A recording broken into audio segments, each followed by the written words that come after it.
Send it in.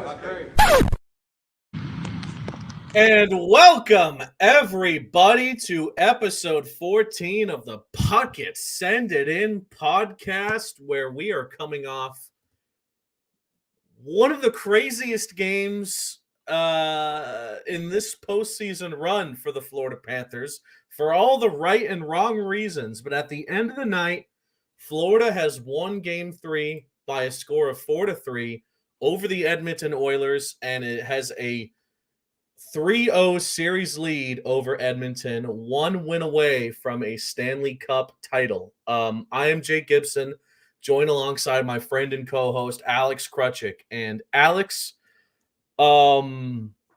just to get it out of the way, this was a weird game.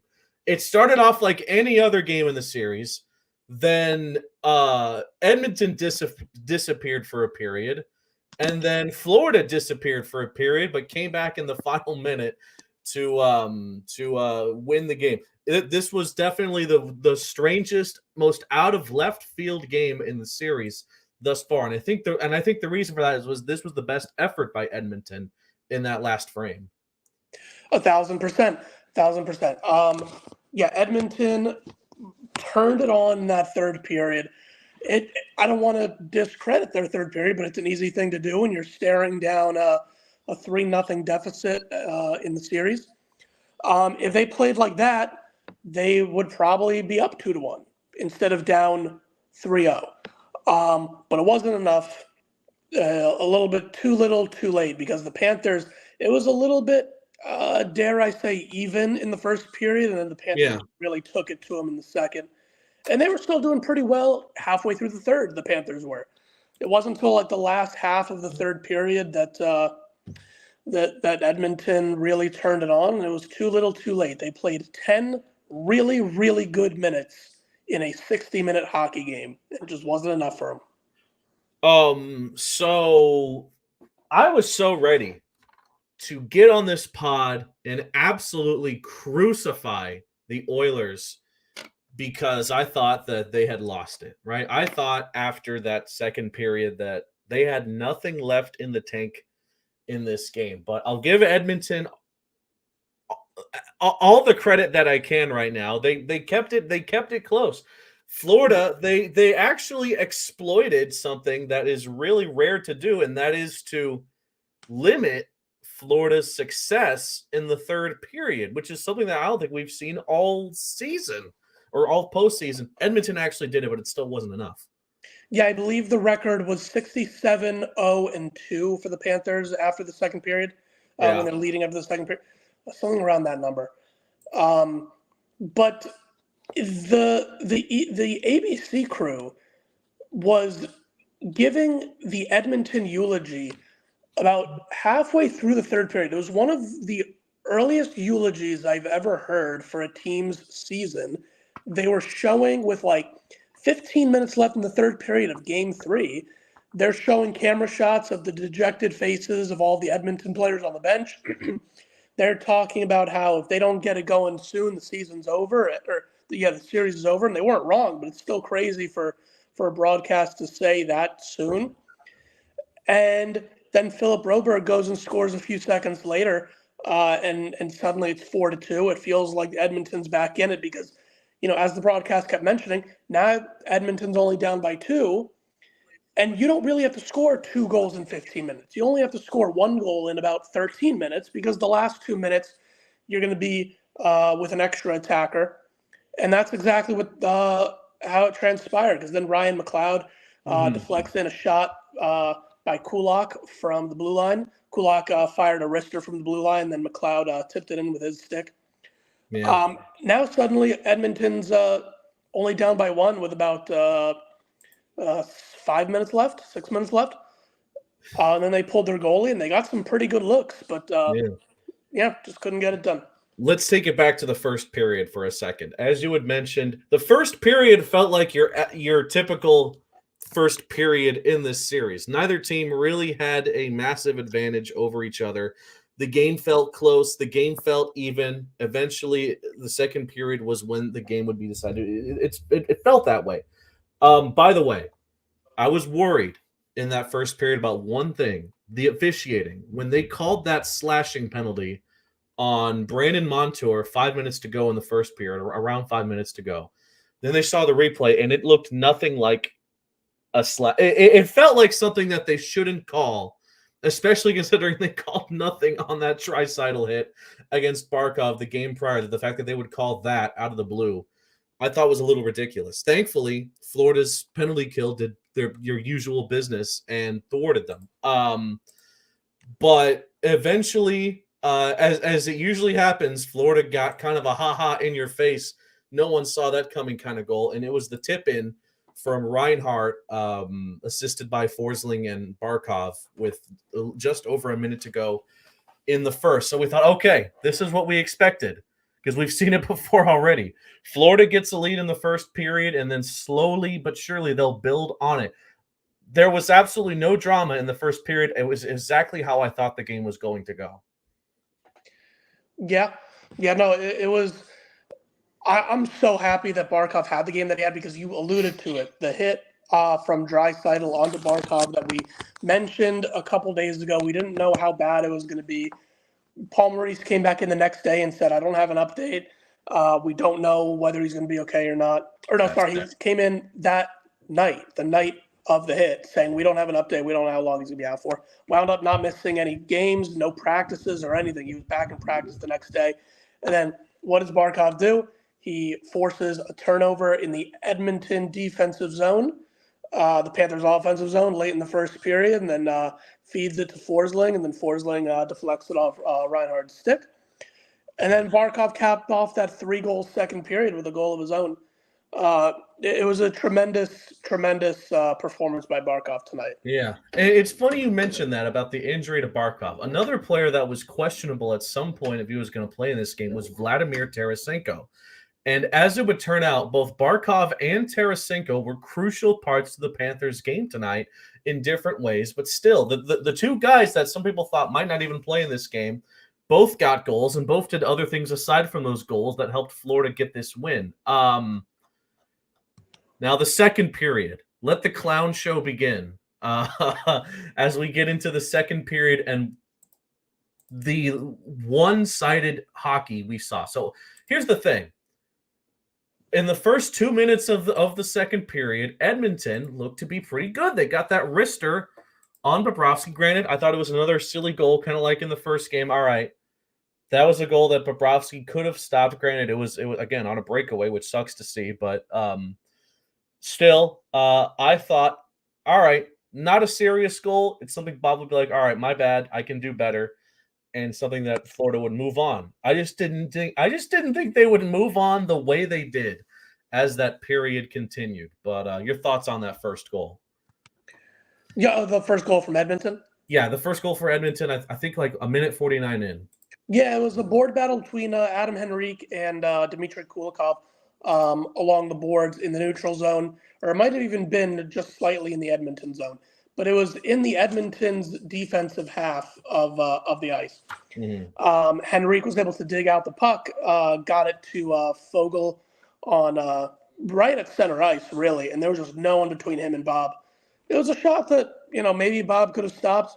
There was no one in between the two, so it's not like there was a screen. It's not like there was a deflection. Those are the goals that are going to get by you once in a while, though. It's one of those things. So... I just had it. Daniel Rodriguez asks, what happened to McDavid? I thought he was the Tanner Scott of the Oilers. Well, do I dare look up the final score of today's game, Marlins game? No, you don't have to. Actually, speaking of Tanner Scott blew a save today. So maybe Connor McDavid is the Tanner Scott. Well, to answer the question, Daniel, Florida does this to every superstar. To every superstar in this postseason run, they absolutely make them a non-factor. They did it to the Rangers. They did it to the Lightning. They did it to the Bruins. Everyone is being silenced. Yeah, Connor McDavid, this entire series has 11 scoring chances, 11 high-danger scoring chances. He's got 0 goals. He's got 2 assists, I think. 2 assists. Florida, it's just, I know we've been watching this postseason from the Panthers' perspective, right? I get that. Florida's defense this postseason run is some of the best defense I've ever watched in hockey, and that is saying something. Their ability to make your first and second options on the opposing team almost a non-factor is borderline surreal.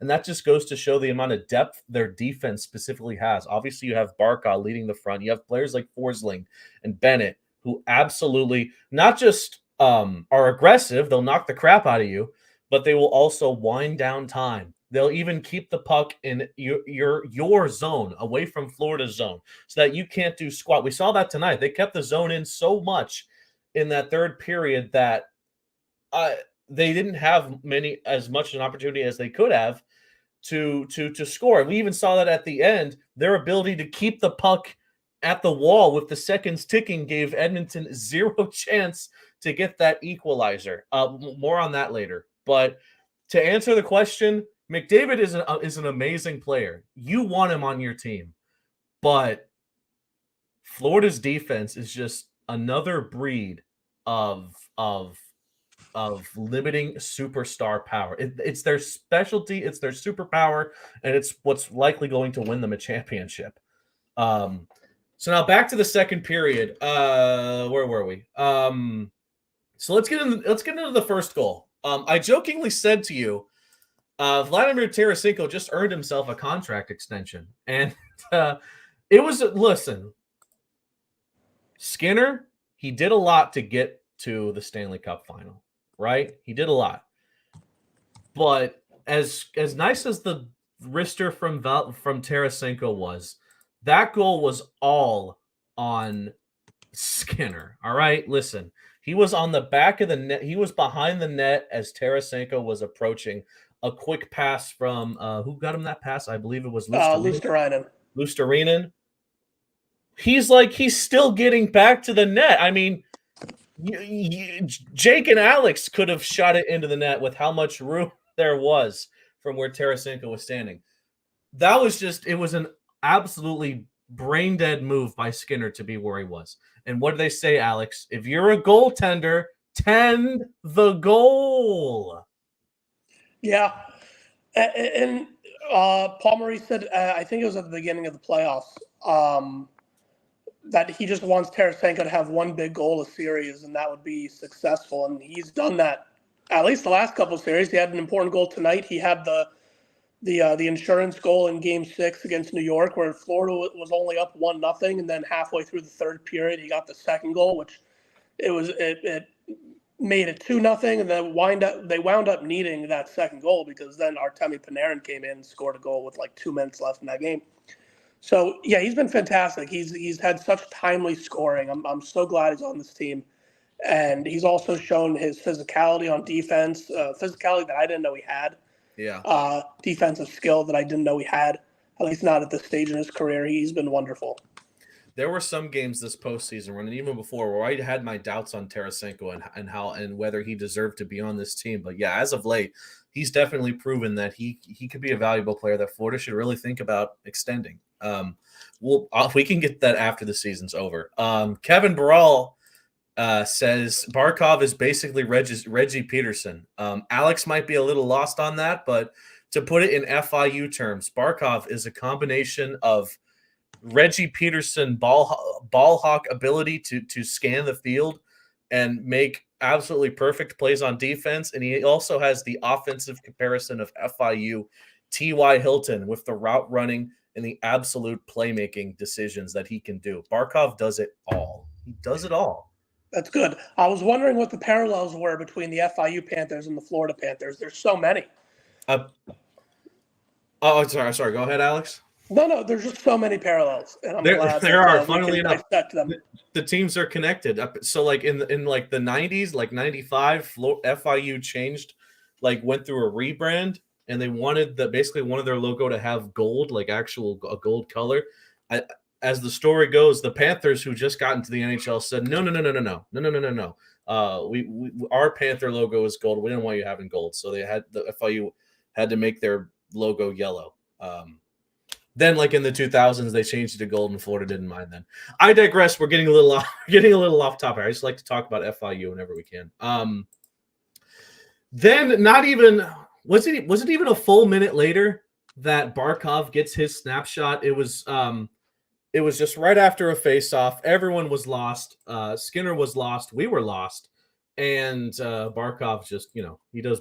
It's basically at that point, it's Barkov in a shootout. And if you know anything about Barkov, he is deadly in shootout scenarios, and he basically just did it there too. So again, that'd be tough for any goalie to stop, but there was no way in hell Skinner was stopping that. No, not at all. Yeah, that second period, we alluded to it earlier in the show. That second period really felt like that was the moment that they were going to kill the Oilers. Mm-hmm. I will say the Oilers showed life in the third period. And if it wasn't 3-0 in the series, I would say that they can probably use that momentum towards the rest of the series, but it's 3-0. And not saying it can't happen, but it really doesn't happen. That a team. I completely glossed over the Sandbannock goal right before I apologized. That was a snapshot that was actually assisted by Tkachuk, so he gets his first point of the Stanley Cup Final in Edmonton's building nonetheless.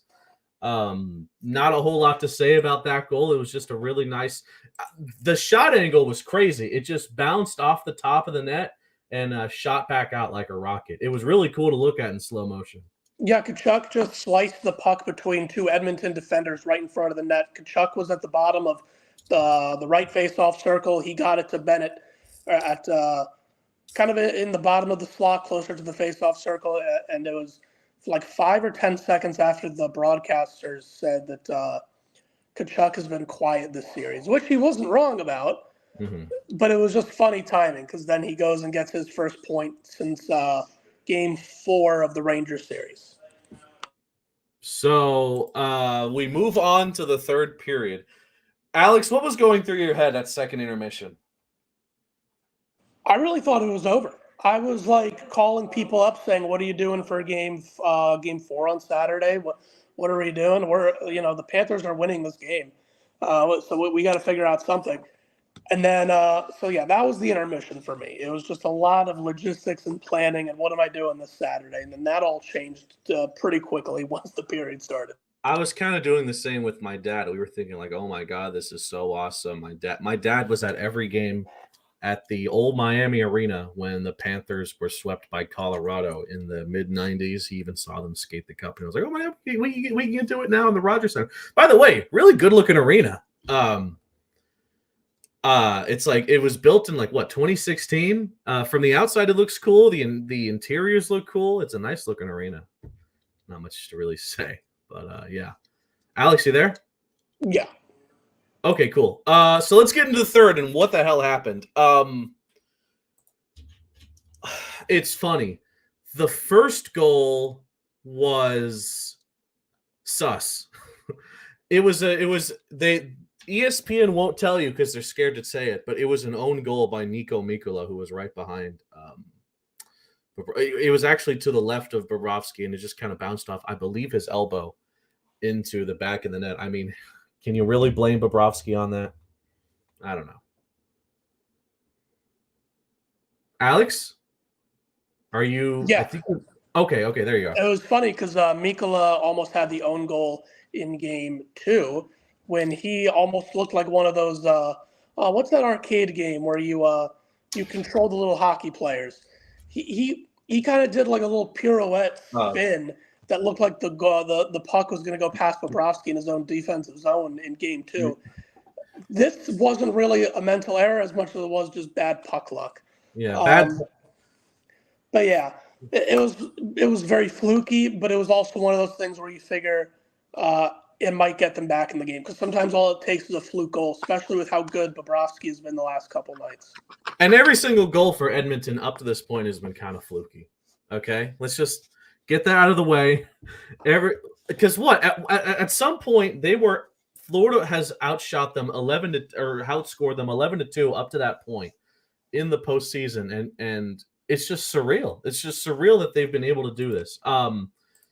So that was with 6 minutes in. Their next goal would come in with 6 minutes to go. Actually, a little less than 6 minutes when Ryan McLeod. By the way, no, you're not going to find McDavid or Draisaitl doing any of this stuff. McDavid gets the assist. I digress. It's a tip in. Again, a tough goal to stop. It's something that Bobrovsky didn't have full control of, but now my heart at that point, Alex, my heartbeat was going through the freaking roof. That, oh my God, there's no way they're going to do it. Oh my God. Because something that Florida did almost the entire second period, right? They took the crowd away. The crowd became a non-factor. Mark and PK and all the guys at ESPN were talking about, oh my God, the Canadian atmosphere. Oh my, it's so amazing. You really need to see it to believe it. Sunrise was nice, but the fans here in Edmonton. I started sounding like a Canadian. I'm starting to sound like an Irish dude. The crowd did nothing for most of the second period, but Florida slowly brought them back in the third period. The crowd was starting to get into it again, not just inside, even outside. What they call it, the mosh pit outside their arena. But which sucked. It gave Edmonton life in a weird spiritual way. And they took advantage of it. And just like that, it was 4-3. And you're thinking, oh my God, there's no way this is happening. I was about to, I don't know, bust out a broom and put it next to my TV. Now I'm crapping bricks,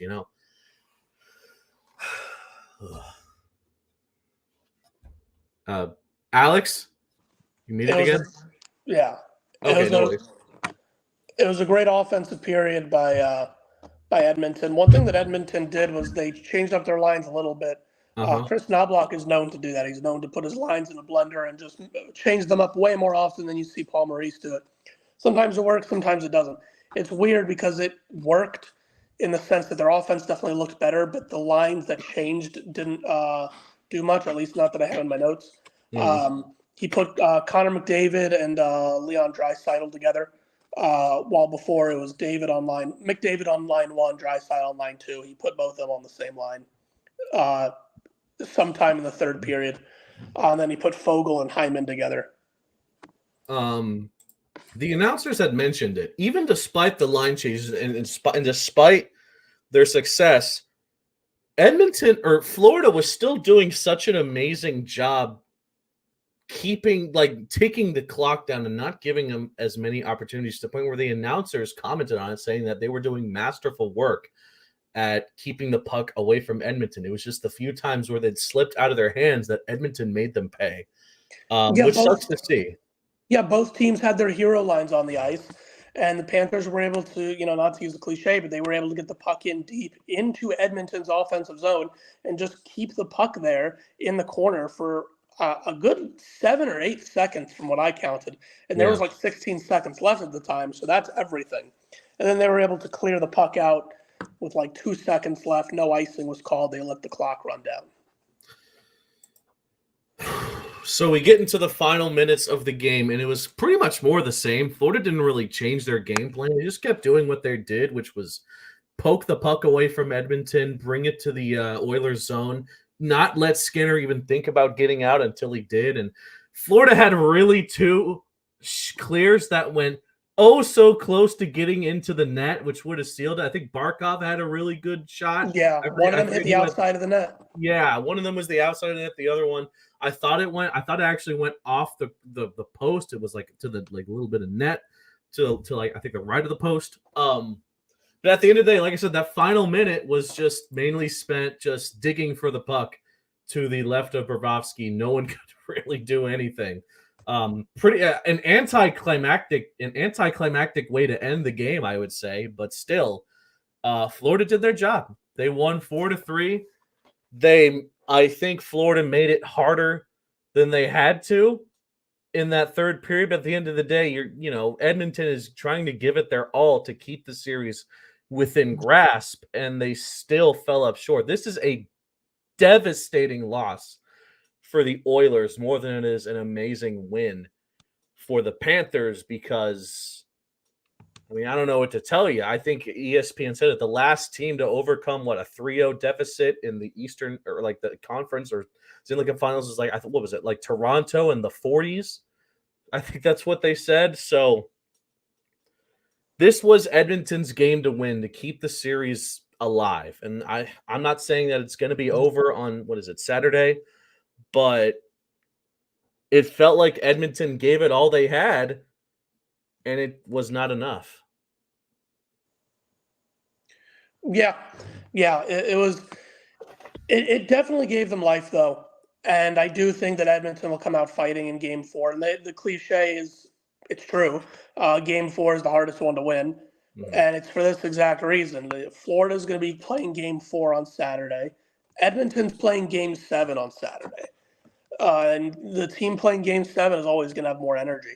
And I actually think the fact that Edmonton didn't get blown out of their own arena tonight, in the end, is going to help Edmonton. If they hadn't scored those two fluky goals, well, I guess one of them was fluky. The other one was pretty real.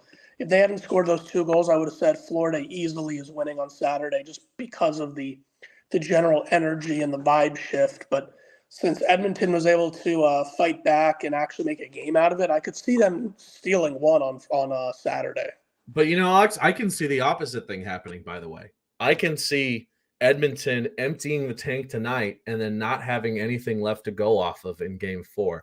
It feels like it could be, I hate to say it, Game 5 against Vegas last year kind of energy, where Florida put everything they had into the last couple of games in Sunrise, and then they just had nothing left. Granted, the situation was different, blah, blah, blah. But if what we saw from Edmonton tonight was their best against the Panthers, and then Florida makes the adjustments they have to for Game 4, there could be nothing left that Edmonton could do, and we could see potentially the second period, but 60 minutes of it, essentially, which would obviously be nightmare fuel for Edmonton. Obviously, great news for the Florida, but we shall see. Do you really care if they win the Cup in Canada and not in Sunrise? I don't care.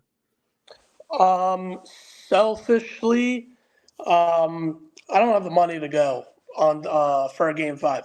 So selfishly, I would love it if they would just win it in Edmonton, and then I could say, well, I wasn't going to Edmonton regardless, so we're all down here celebrating in Sunrise. I would selfishly hate it if they came back to Sunrise and won it, and a bunch of the people I know are there, but I can't be there. Also, I think it'll be a fun time being at the arena on Saturday. They're doing a watch party at Amerant Bank Arena. Yeah, they sold out. They sold out the lower bowl, and then they opened up the upper level because there were so many people. Yeah. They showed it on TV a couple of times. It was interesting to see. You said you tried to go to that today, but like what, the weather? Obviously, the weather has been absolutely god awful these past couple of days. I was thinking about it, and then we got a flash flood warning, and I don't usually pay too much attention to those, but because of the mess from yesterday, I was like, maybe I should actually pay attention to this. So I just stayed home. I mean, I did the same. We had a TV. We have a nice TV. We had a good setup here, and we had a fun time watching this game. So let's do a CAT scan, but I don't know who to do. I mean, so many players contributed tonight. It's hard to single out just one. Going to be honest with you. Who should be the CAT scan player? First of all, before you answer that, let me see who the 3 stars were, because I don't know. The third star was for Philip Broberg. He got that goal. Sam Reinhart, a goal and assist. And then Barkov with the first star, also a goal and an assist. Who should get the CAT scan for this game? It's tough. I don't know who should get the CAT scan for this particular game, but I do want to give a particular shout out to Dmitry Kulikov. Just in general, a lifetime achievement CAT scan, if you will. Dmitry Kulikov. Yeah. So I think the CAT scan for this game should be Barkov because of the storyline, right?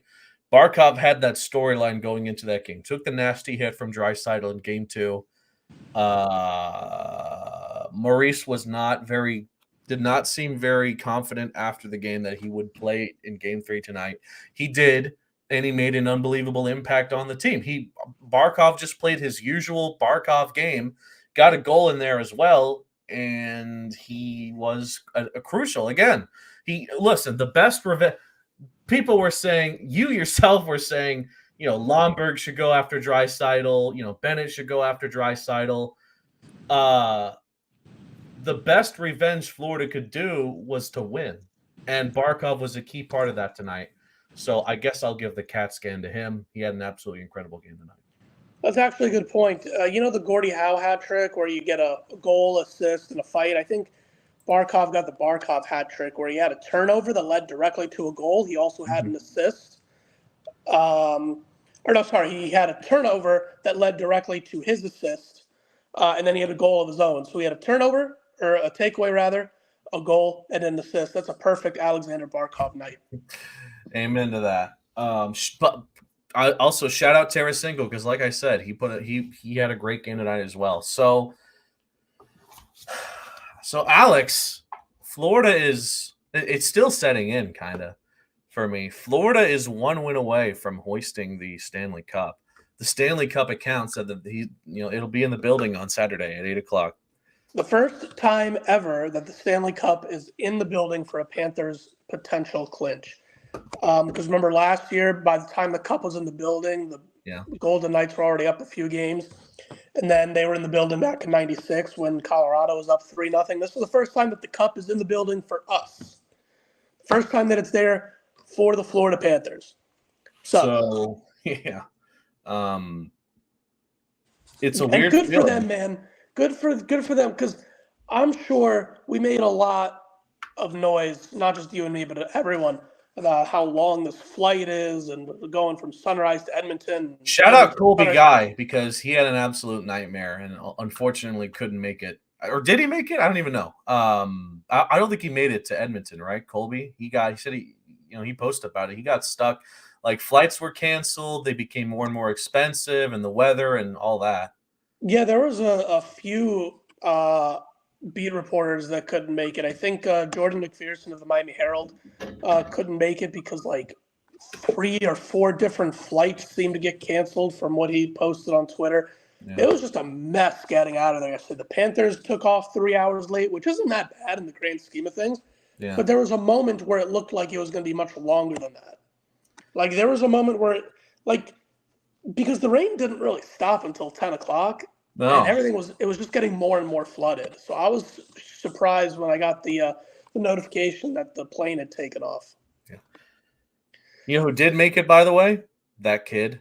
He did. He did. That was him, right? He was right behind Coach Maurice. They never talked to Coach Maurice, so you didn't really get to see him without his shirt, but he was there. Did they put him on the team plane or something? Did a story on him and talked about that he was going to this game. Good for him, man. Good for his parents. Yeah. Good for all of them. Deep wallets, I guess. I mean, I'm just saying. I know plane tickets and tickets to that game behind the bench were not cheap. Yeah. No. Yeah. No, but yeah, it's been a little bit of a nightmare. The Florida weather has not been kind to our media friends, but the ones that had to stay behind have been doing a very, very good job, just in general. But then even more so when you consider that they're 2,500 miles away from what's going on. No, but the Panthers, good for them if they close it out on Saturday, because that flight back and forth is a pain in the ass. And so they probably said to themselves, hey, let's only make this flight one time. This whole thing of, what happens if they got to come back to Florida for 5 and then back to Edmonton for 6 and back to Florida for 7. No, just win it in 4. You only have to go to Edmonton once, then you come home, and then it's over. And then you can do the parade exclusively at Sawgrass Mills, just around the entire mall. That's a parade. So let's preview Game 4 here. And I mean, for Edmonton, they're on Cancun alert. And if you thought the ride from Edmonton to Florida was bad, Edmonton to Cancun is even worse. I think. Don't quote me on that. But it's either you win and you go out with pride, or Florida gets to skate their cup at the Rogers Place. What a stupid name. The Rogers Place. So genuinely asking, Alex, what do you see happening on Saturday? I see Edmonton putting up a fight. I don't want to say I see them winning because the Panthers have been the better team this entire series. Actually, no, I don't want to say the Edmonton was better in the first game. But the Panthers are still the better team, and they've played like the better team for the last 2 games. So I still think they win on Saturday, the Panthers. But I think it'll be a fight. I think it'll be a battle. I don't think Florida's going to go in there and beat them 9-3 like Vegas did to us last year. I think it's going to be the same. I think, generally speaking, the game is going to be tied going into the third period, and that's when the Panthers start to pull away. That's fine with me. If I had to give like a prediction, I would say like a score prediction. I would say Florida 5, Edmonton 3. Edmonton's going to play them tough. They're going to get their goals, but I feel like Edmonton will put so much effort into the first 40 minutes of this game. They're going to have nothing for the third, and lo and behold, that's when Florida tends to play their best hockey. So it's going to work out for the Panthers in the end. So to give a score prediction, I'm going to say 5-3. I'm going to go. I would love at least 5 goals. I would love Mambo number 5 playing at the Emirates Bank Arena. Just celebrating with 20,000 of our closest friends. I'm gonna go 4-3 again. Panthers win. I don't hate that.